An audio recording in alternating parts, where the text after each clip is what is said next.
In 2007, Nokia controlled 49% of the global mobile phone market. They were selling 435 million phones a year, more than Samsung, Apple, and every other manufacturer combined. By 2013, they sold their entire phone business to Microsoft for just $7.2 billion. Less than what WhatsApp sold for a year later. This is the story of the fastest collapse in tech history. I'm documenting the real stories behind business failures and successes that changed our world.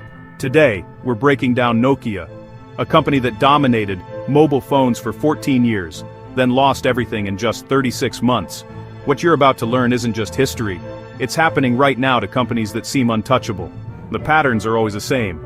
And Nokia's collapse shows exactly how market leaders destroy themselves. To understand Nokia's fall, you need to understand their dominance. In 1998, Nokia overtook Motorola as the world's largest mobile phone manufacturer. For the next decade, they were unstoppable. Their phones were everywhere, from Wall Street to rural villages in Africa.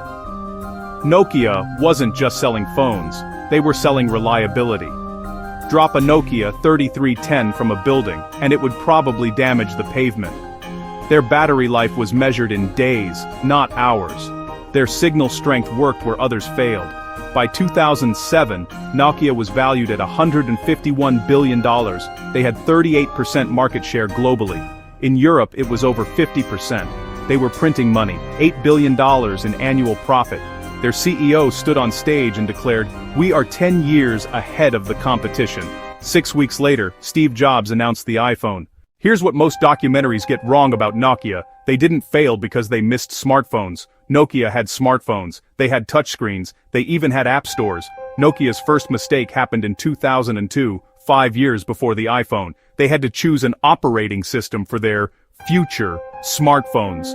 The options were, build their own, use Windows Mobile, join the new Android consortium, develop Symbian. They chose Symbian, an operating system designed in the 1990s for devices with 8 MB of memory.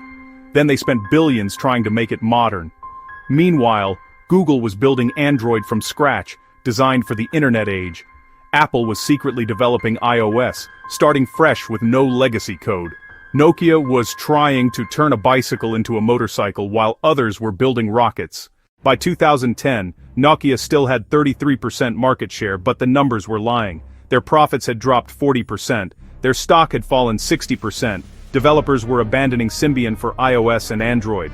The board brought in a new CEO, Stephen Elop from Microsoft. His first company-wide memo became infamous.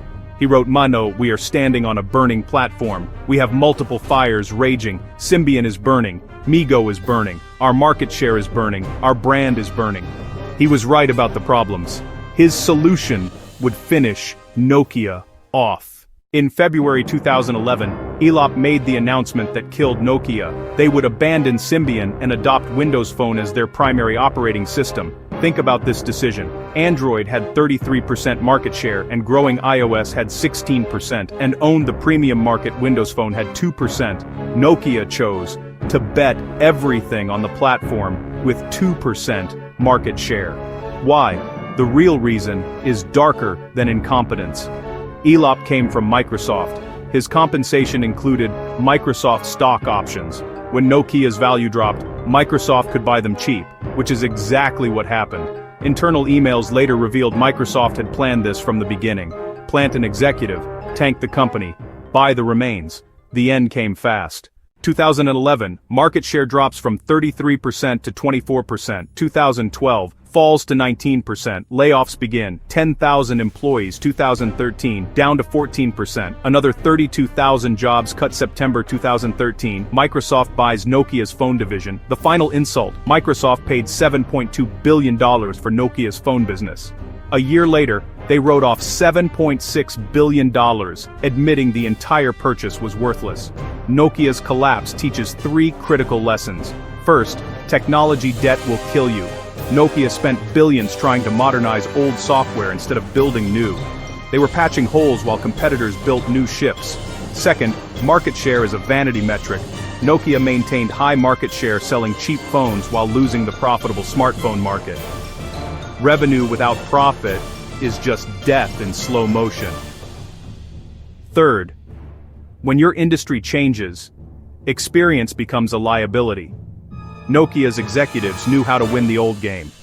They couldn't see the new game had different rules. Today, Nokia still exists. They make network equipment, earning about $25 billion annually, respectable, but a shadow of their former empire. The mobile phone industry they once dominated is worth $500 billion annually. They get none of it. In their former headquarters in Finland, there's a monument with Nokia's old slogan, "Connecting people." It's now a museum. What company today is making Nokia's mistakes? Let me know in the comments. Next week, we're breaking down how BlackBerry went from controlling 50% of the US smartphone market to zero. Subscribe to Venture Chronicle for that story. Stay curious. Subscribe to Venture Chronicle.